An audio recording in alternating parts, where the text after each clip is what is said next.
Hello, and welcome back to the Coop de Villa channel. I'm Scott Cooper, and I'm here with Noah Fisher and Tommy Lazaridis, and we are here to discuss Aston Villa versus Manchester City from back on Sunday. We got Noah live from England. We got Tommy live from China. So we're worldwide with this episode, and we'll be talking about all of that and much more after this.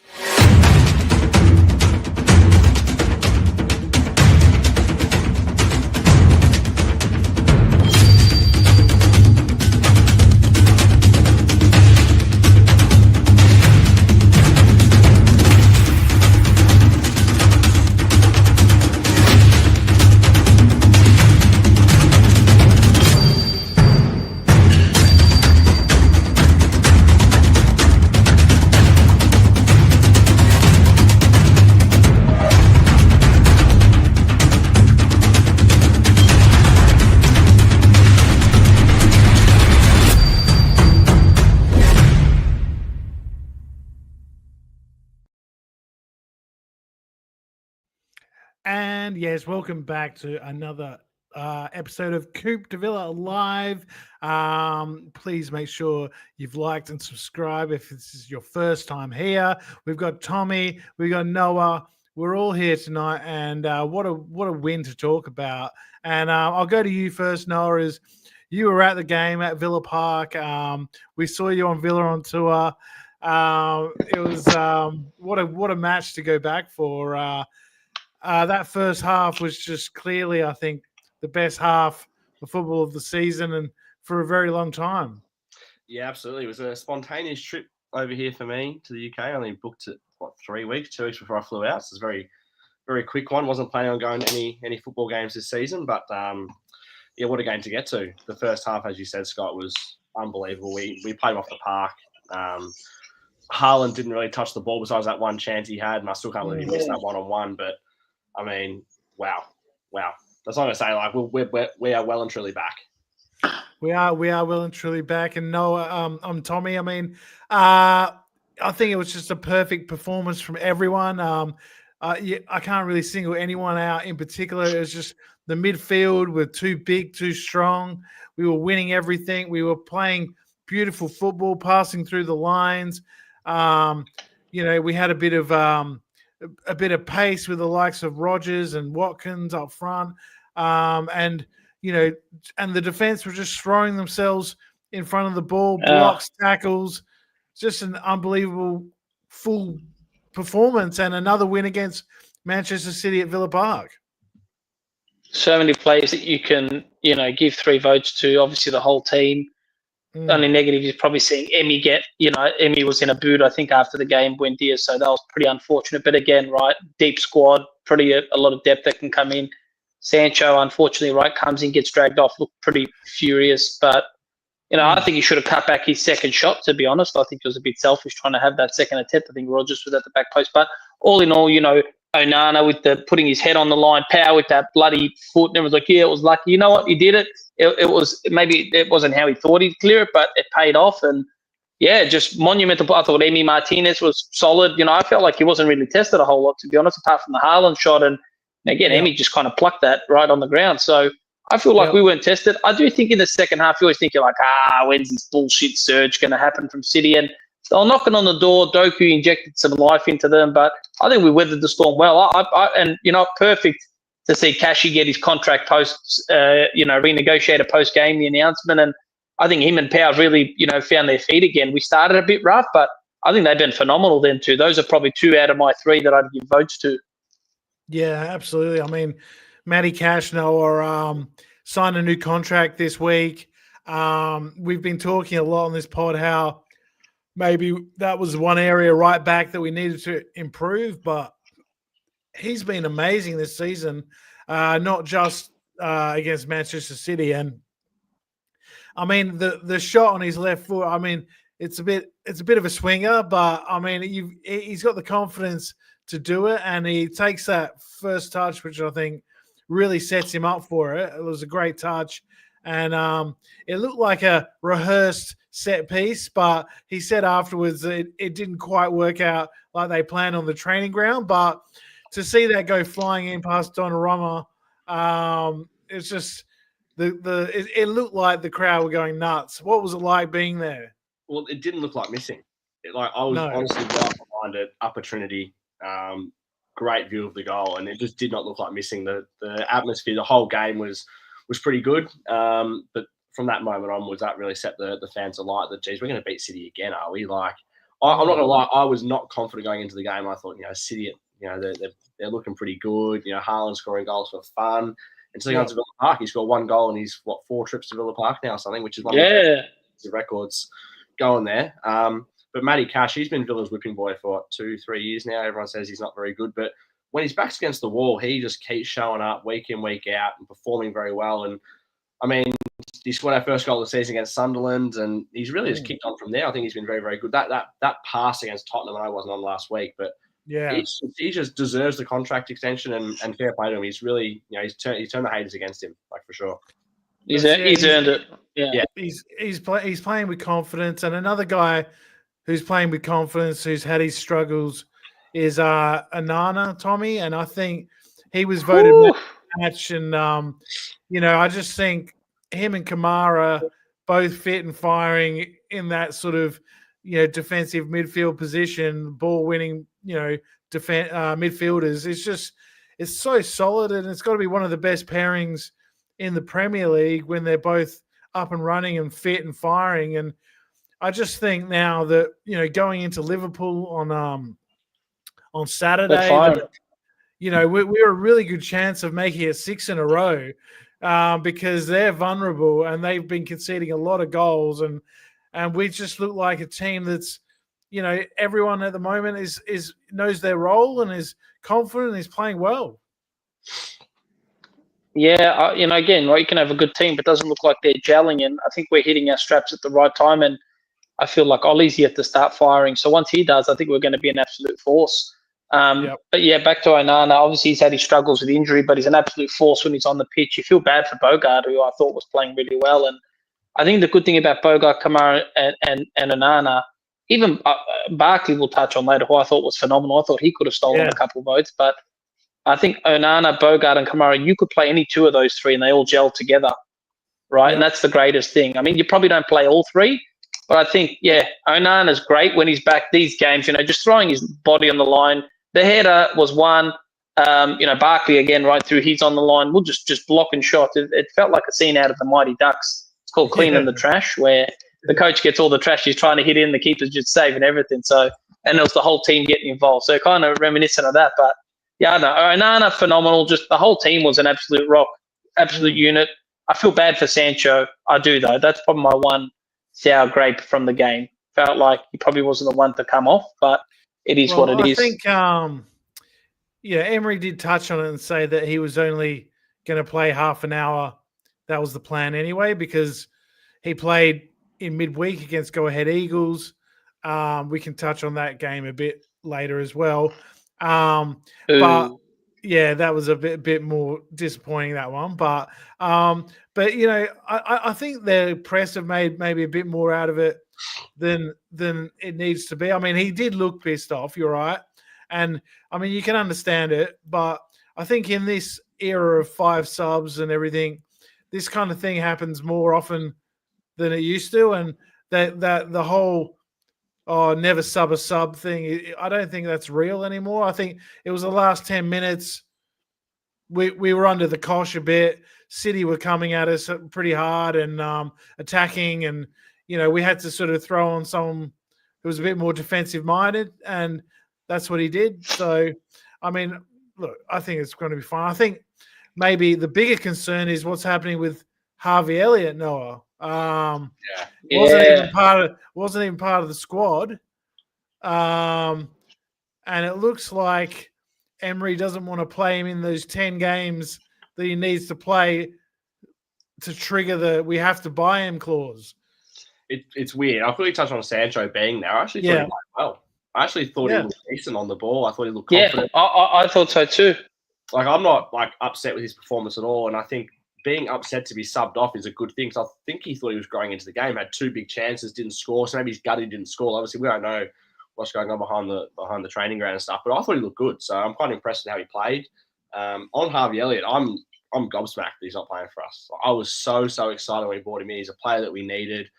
But as I've said every single time, in Emery we trust. He knows best. He's the one with the players every single day, working with them. And if he doesn't think this guy's in our best team at the moment, then he's going to get better at the So Unai's backing himself up, right, with the team performance. I feel like everyone's been playing well, so it's not like we're playing shit and it's like, what's he doing, right?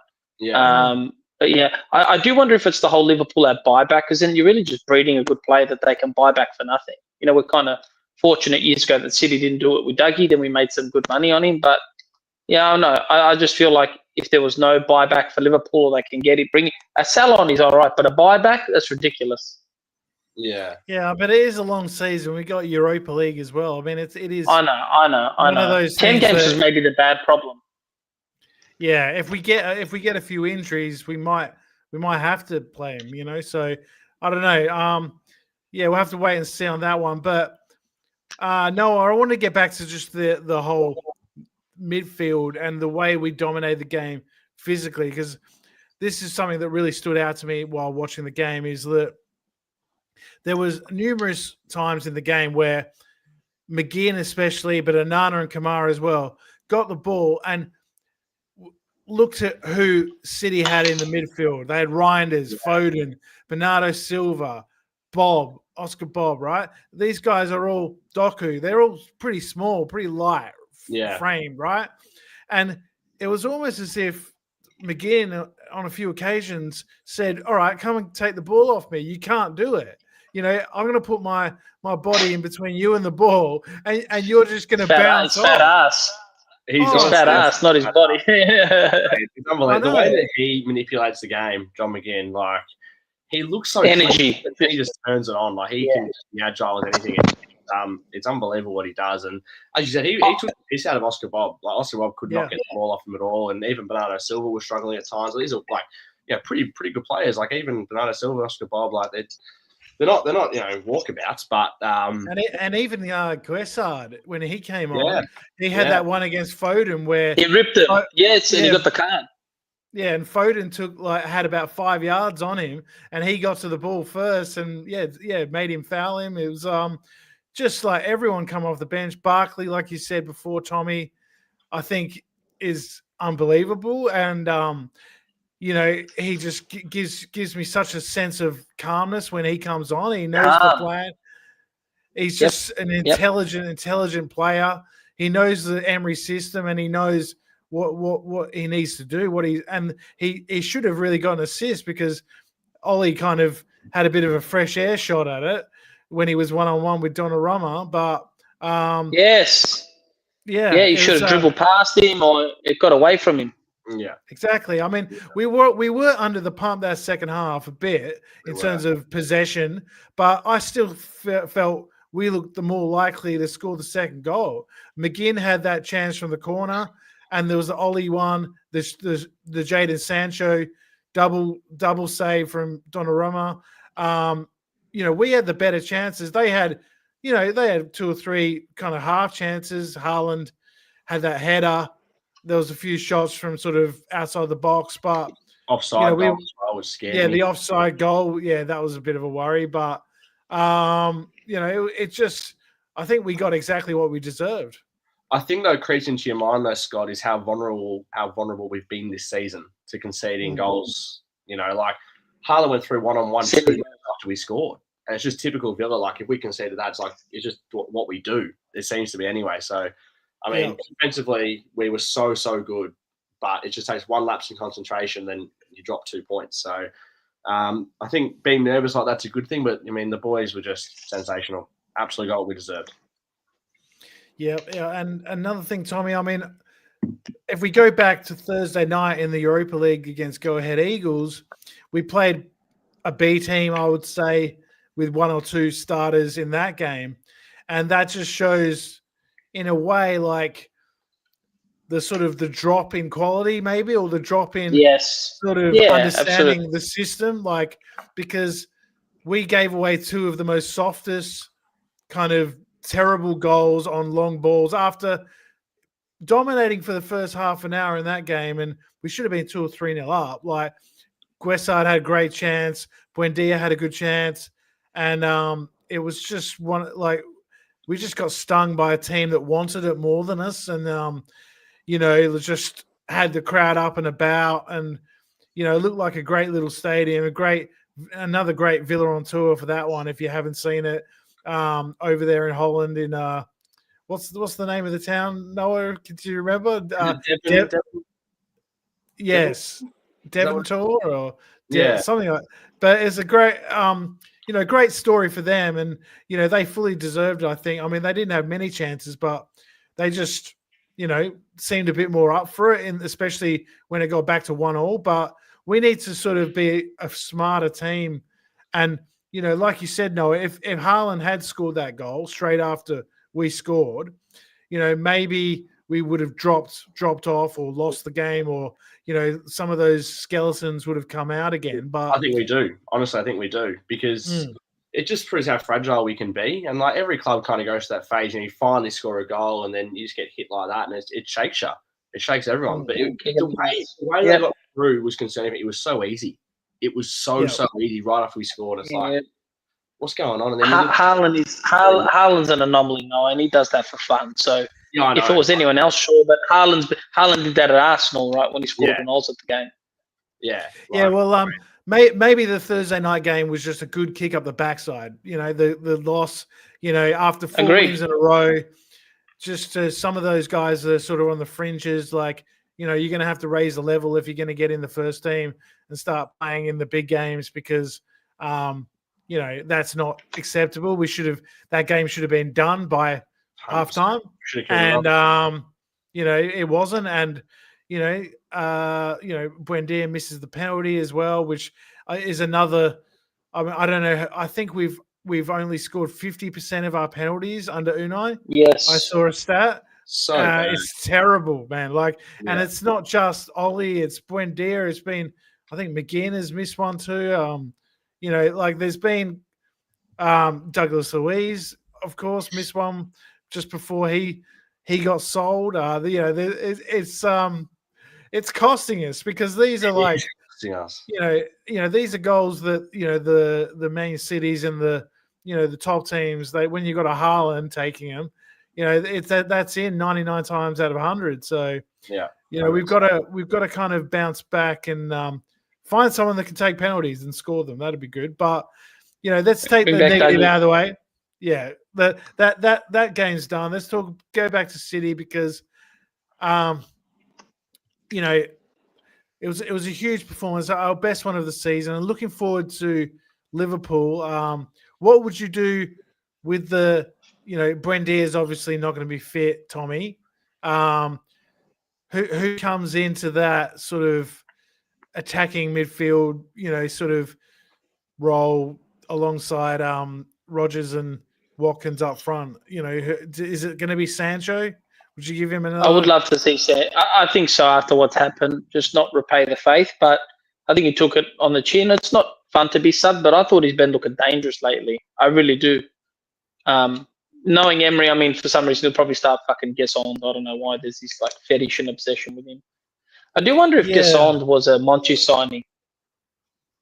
I think it probably was. I mean, he has played quite a bit, but Emery seems to like Sancho, and I would like to see Sancho over Guessard if that's the choice. I mean, you could do something a little bit creative and maybe move McGinn up and bring in Barkley or Marlon, like Jeff's saying. I think Marlon, that could be a shout. But against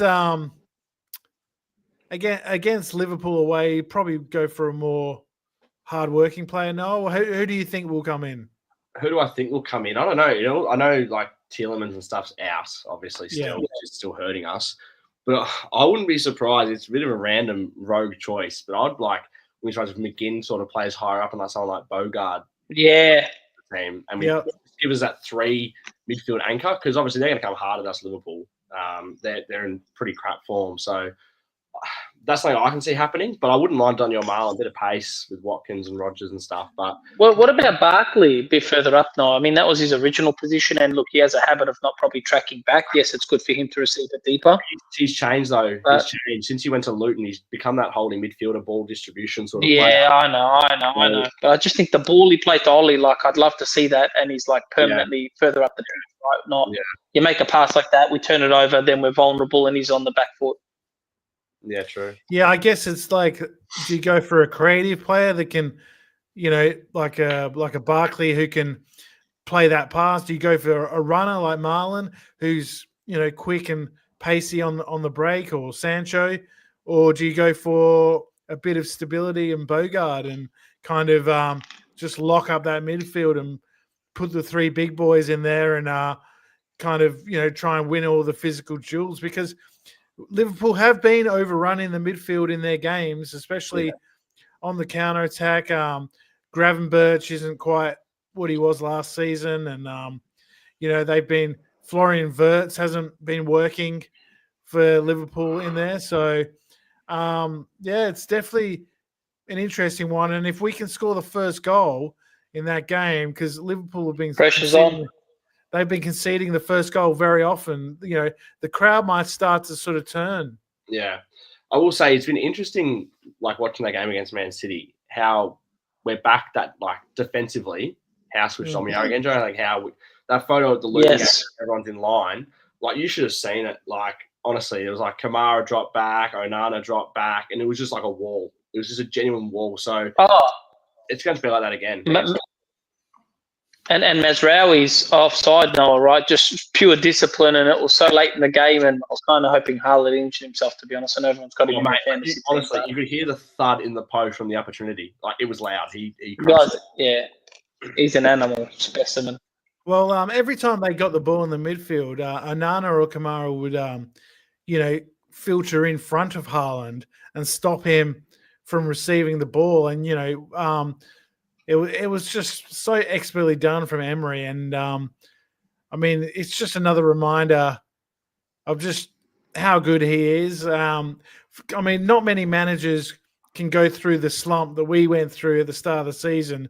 No goals in the first 4 games, no wins in the first 5 games, and then just win the next 5 like he has. It's incredible because we're playing now. Like Jeff says here, like it's like this is the form of last season and the year before. Yeah. In the last 2 games against Spurs and City, and going into Liverpool, and then we've got Maccabi in the Europa League, Bournemouth at home, which is going to be a tough game. They're playing very well. They're second in the league at the moment. Then Leeds away, which is never easy. No. And then Wolves. So, we've got some games here where I think we can, if we get through the Liverpool game, if we play to this standard, we'll get some points. Yeah. Yeah, 100%. And I go back to like a few weeks ago. It feels like so long ago how we're talking about how badly we are. I remember Scott saying we're genuinely in a relegation fight. It's just how times can change. I remember there was a guy, Tommy Lazaridis, I think his name is, that said Emery's not the one. It's just weird. A week's a long time. A week is a long time in football, and it's if we keep playing like this, we'll definitely get back in European football contentions. Do you want to I agree. Do you want to respond to those comments, Tommy? Say, remember, I think it was Emery's not the one. Is that what you said? Yeah, Emery and Cash. I was throwing a few one-liners out there. I think, I just said he needs to be a bit more accountable. And again, I do believe last year was probably about 5 games where we probably should have been in Champions League, not relying on United, just dumb subs, dumb tactics, not making any subs or at the right time. I do think he's perfected that. I do wonder if Monchi departing had anything to do with our success all of a sudden. Potentially. Maybe there was some tension. I know he's mates with Emery, but doesn't he have his passion project out of Spain or whatever? Yeah, maybe it freed him up a little bit. It's a tough one to know because they have been very close sort of historically, at Seville, and I think they were together Villarreal as well. So, but Emery looks like a man who's got the love of the game back. He looked a bit sour on the touchline, but I don't think it's just him. I think the likes of Morgan Rogers, Emi Martinez, guys that I don't know, like people were questioning if they wanted to be here.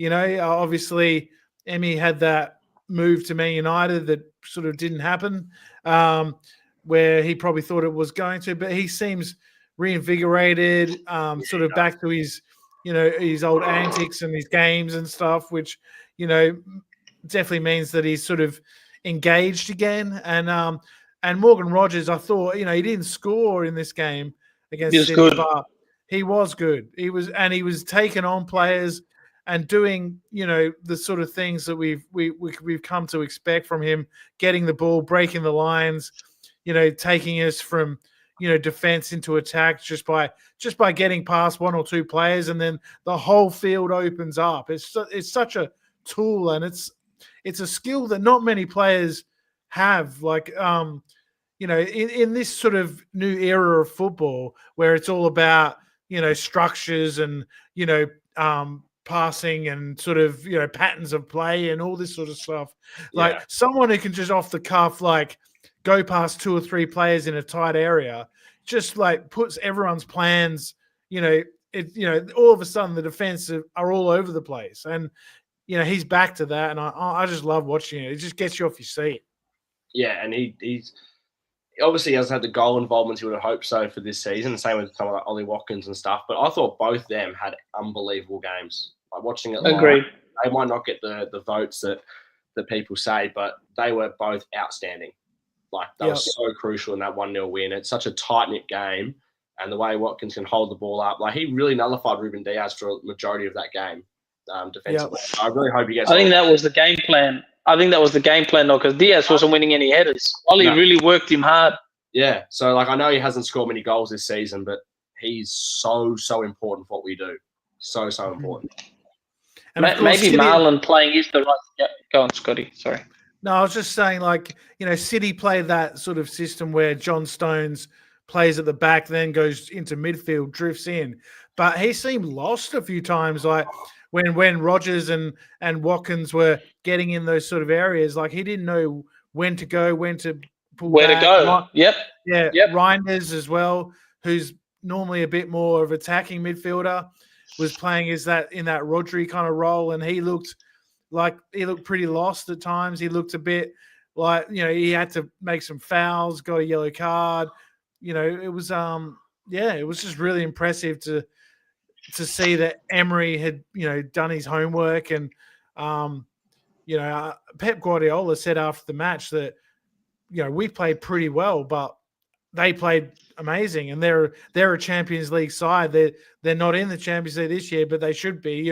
They're that quality, and I think he's got a lot of respect for Villa and the players and Unai, and we've given him a bit of a headache because I think it's 4 games now, Noah, since he hasn't won at Villa Park, 3 losses in a row, and 3 losses in a draw. Yeah, so it's unbelievable. I know we haven't beaten them at the Etihad for quite some time, but for him to be saying those comments about Aston Villa, they used to wipe the floor with us. They used to beat us. I remember they beat us 6-1 the year we got promoted. They just used to smack us all the time. And beating Man City was a long-distant dream. And absolutely. To beat them at Villa Park, play them off the park the last 3 years is bloody impressive. So is there anything else you want to talk to us about your day at Villa Park? Any stories? Did you bump into anyone, or did you get a Balti pie, or anything? No, I didn't. I met the boys in town for a quick pint. Obviously, I wasn't staying in Brum, so it was a day trip for me. I was staying out of Birmingham, so got the train in there. Obviously, train issues in England, shock and horror, water's wet, sort of thing. So we got to Birmingham a little bit later than I was hoping so. Met up for a beer, had 2, got a beer just before the ground, and it was good. Got to our seats just before kickoff and back home at night. But no stories. Nice. What a place. It's so special going home, if I can go there. It's just, don't take it for granted. People that go every week, don't take it for granted, because Obviously, Yeah. Tommy's first trip was there this year, and I know how much he loved his time. Mate, we died to go. We died to go, mate. From Yeah, like talking to Owen about your trip, Tommy. Like he just says like how happy he saw Tommy look, like at the ground. Like he really, mate, I was like a kid. Yeah, and he said like he doesn't take it for granted anymore because he sees how like I react when I go. When Tommy went for his first ever time, like it's special. It's very, very special. I jumped on Owen when we scored. I started grabbing his arm. He's too fucking tall. Started yanking on his arm. He is very I hope it tall. was his arm. He is very, very tall. I hope it was his arm. I hope it was his arm. But anyway, no, it was. Stories. How's the weather? Cold. It's getting cold now. Yeah, it's freezing there. I remember. I went to a game last night, so I'm actually visiting my family up north. So I happened to go to Grimsby Town versus Brentford last night. The Carabao. Yeah, so it was a 5-0 loss to my family's team, where my family is. So Grimsby. very, very cold. Very, very cold at Blundell Park. Yeah. I have the program from the game. It's not Aston Villa, obviously, but it's a nice little memento for me to take home. Yeah, the wind comes off the North Sea there, doesn't it? And, so honestly, no. Did you go to the merch shop? What did you think of the new stuff? I wasn't a fan of the new merch. I hate it. The fits are terrible. Yeah. I went to the one in the ball. I will say, yeah, the fits are terrible. They're very like baggy, but they cut high and wide, and I don't like that. I like it a bit, halfway on the ass cheeks hanging down the top, or the zip ups. The zip ups, I'm trying an XL, and the thing's still like it cuts high. Yeah, I'm like, nah. Also let down, and I love those new white jackets. Yeah, oh, ripper. The vintage tops are good. Yeah, get a vintage one, mate. I will be. I'm still going to get my Ollie Watkins one off you 2 years ago, I think it was. It's still in my top drawer. It's still in his packet. Mate, I've still got the rainbow ice cream on my hoodie from our dinner that night. Wheelers Hill Tub, mate. Should we do predictions for Liverpool? Let's do it. Wrap it up. I'm going to go 3-1 Villa. Why not? back. Do you remember the old 3-1 win back with Vyman and Benteke mate, good times. So why not? Remember Benteke puts it past Reina. Killed him. Unreal. It's going to be a similar prediction to what I said on Villa on tour for the City game. I'm not very confident. I'm not very confident at all. We're going to Anfield. We haven't won at Anfield for a long time, but we are going to win 2-1. And Gasson, I'm going to go for my prediction again. He's going to score. Your boy. Yeah. What about you, Tommy? I'll go with my brain or my heart. I'm going to go with my heart this time. I'll go for 7-2. That's good. I love that. Can't say it's outrageous. Can't say it's outrageous because it's happened. It did happen. I think this could be a surprise game for Villa. I really do. You're an idiot. I really do. I don't know. I think we're catching Arsenal, mate. I think we're a surprise package. No one's talking about. We are walking the walk. We're walking the walk right now against really good comp, right? Good sides. City are a great side still. Let's not take anything away from them. They didn't have a shitter against Villa. I think we outplayed them and outcoached them. So I think we have turned the tide. We're going for it this year, I think. We're the dark horse.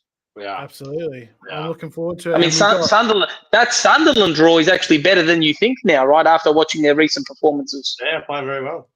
Absolutely. We've got some big games coming up in the Europa League as well. It's all happening. So, so lots to look forward to. Make sure you like and subscribe to the channel. We will be back after the Liverpool match. So until then, Tommy's in China, Noah's in the UK, and I'm still here in Australia. But we will say see you later, up to Villa, and we'll catch you next week. See ya.